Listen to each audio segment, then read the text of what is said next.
Hai, Assalamualaikum. Kenalin, aku Vika. Aku seorang homeschooler dan peaceful parent educator. Welcome to my channel.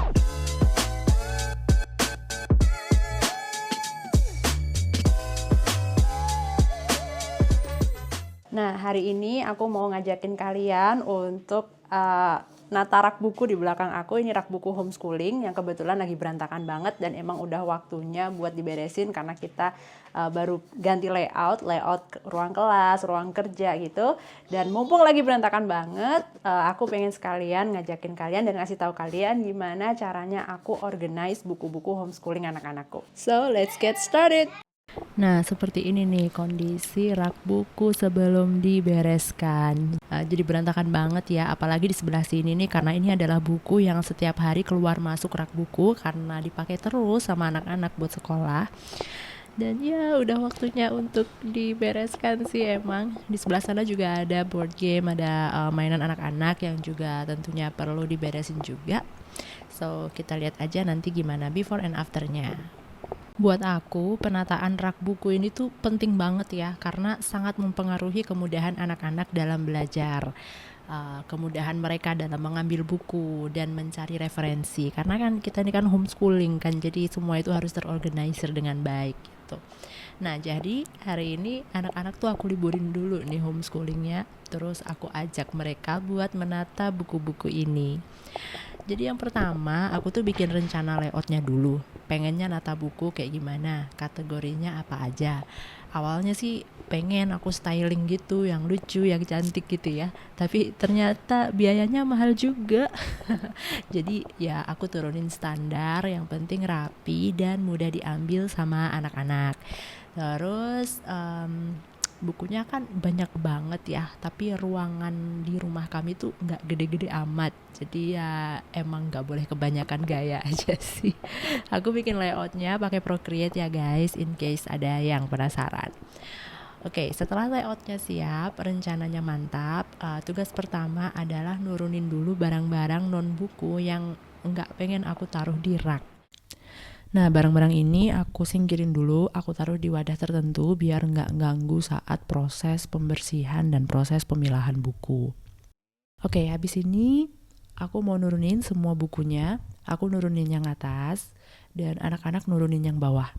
Terus dibersihin dulu lemarinya, termasuk juga buku-bukunya dibersihin kalau dia berdebu.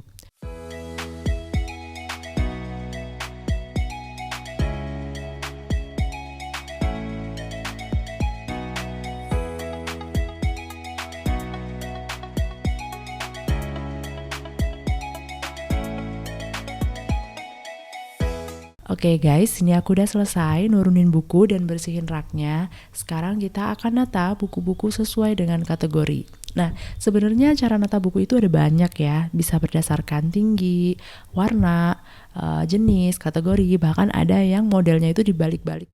Nah, buat kategori, ini aku bikin kategori buku untuk orang tua dan buku untuk anak-anak. Terus buku anak-anak aku bagi jadi buku referensi dan buku sekolah. Buku referensi itu buku yang bisa dipakai kapanpun, gak ada waktu khusus untuk membacanya. Dia sifatnya buku yang bisa dibaca kapan aja dan diakses kapan aja. Kalau butuh buat referensi saat homeschooling juga ya tinggal ambil aja. Nah, terus kategori berikutnya itu buku sekolah. Ini buku buat masing-masing anak. Jadi masing-masing anak punya buku mingguan dan buku harian. Buku mingguan ini buku yang dibaca kira-kira setiap minggu sekali, seperti buku sejarah, geografi, literatur, dan sains. Nah, kategori berikutnya itu kan buku harian. Nah, ini buku yang dipakai setiap hari, seperti matematika, bahasa Inggris, bahasa Indonesia, menulis, workbook, juz amma, qiraati, dan lain-lain. Nah, gimana aku bisa menyusun kategori seperti ini? Ini tuh tergantung banget dari kurikulum yang udah aku rencanakan. Jadi, emang rencana homeschooling itu termasuk kurikulumnya tuh ngaruh banget untuk penataan ruangan termasuk juga penataan buku. Nah, sejujurnya aku nggak tahu apa proses nata buku ini bisa selesai dalam sehari, tapi nggak apa-apa deh, kita coba aja. Kalau selesai besok juga nggak apa-apa sih.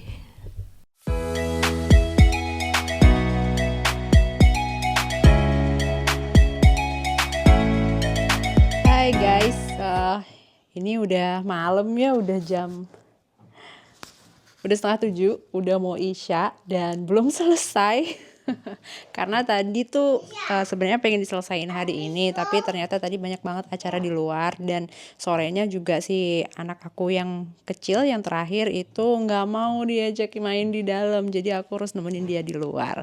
So ya gitu deh. Tapi udah lumayan sih ini, udah lumayan rapi untuk buku-bukunya. Nah ini udah lumayan rapi ya.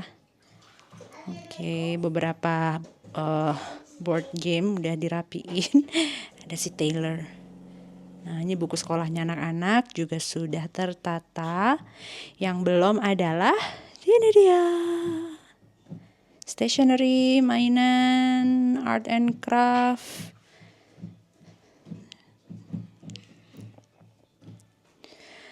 Dan masalahnya harus kelar malam ini juga karena ternyata besok keluarga aku mau datang. So, wish me luck ya.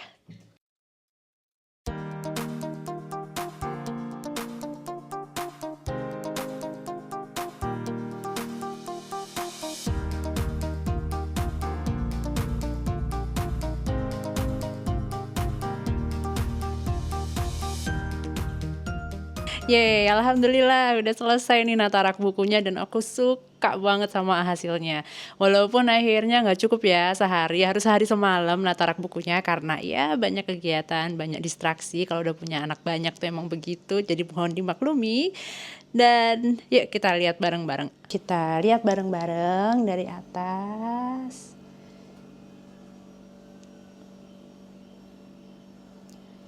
Ini buku sekolah mereka. Ini buku mingguan, ini buku harian, dan ini buku-buku untuk family study. Ini buku paket agama mereka. Terus ini, oh ya yang tadi itu punya Najmi ya. Nah yang ini punya Isa. Alat-alat tulis aku taruh di sini. Aku suka banget sama drawernya karena dia transparan, jadi enak banget nyarinya. Kayak gini ya. Terus di situ buku-buku mingguan. Ini buku cerita Islam, ini buku cerita bahasa Indonesia. Yang sebelah sini, di sini buku panduan menggambar, buku menggambar, aneka macam kertas.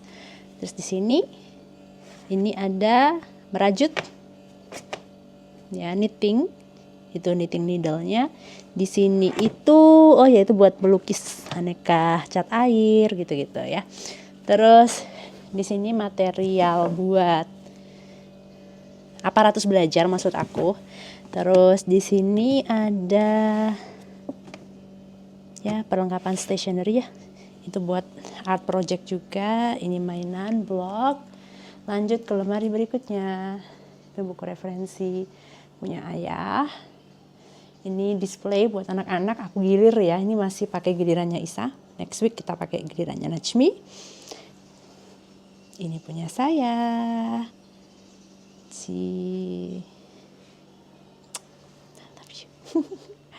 Nah ini buku-buku buku information book. Kalau kita lagi kangen nih ceritanya sama Singapura, jadi gitu deh. Nah ini untuk kertas, tempat untuk kertas yang belum tahu mau diapain. Tempat penampungan sementara. Nanti kalau udah penuh berarti kita harus memutuskan di mana dia harus diletakkan. Terus di sini punya nada. Ini buku cerita yang general. Ini buku paket buat main piano, information book. Another folder, board game. Itu mainan anak-anak. Dan di sini aneka folder. Jadi aku beneran suka banget ya sama hasilnya, dan ini memang kondisi idealnya. Maksudnya kalau nanti mereka udah mulai belajar, mulai sekolah, pasti akan berantakan di sana sini lagi. Dan itu hal yang wajar banget karena namanya kita beraktivitas. Tapi tentunya dengan dirapikan seperti ini, aku jadi tahu nih karena masing-masing barang itu punya rumahnya, jadi lebih mudah untuk merapikan. Nah, makasih ya teman-teman yang udah nemenin. Kalau kalian mau komen, mau nanya-nanya, silahkan komen di bawah di kolom komen. Dan kayaknya cukup sampai di sini aja ya video kali ini. Jangan lupa like and subscribe. Thank you so much. Dan sampai jumpa di episode berikutnya. Bye. Assalamualaikum.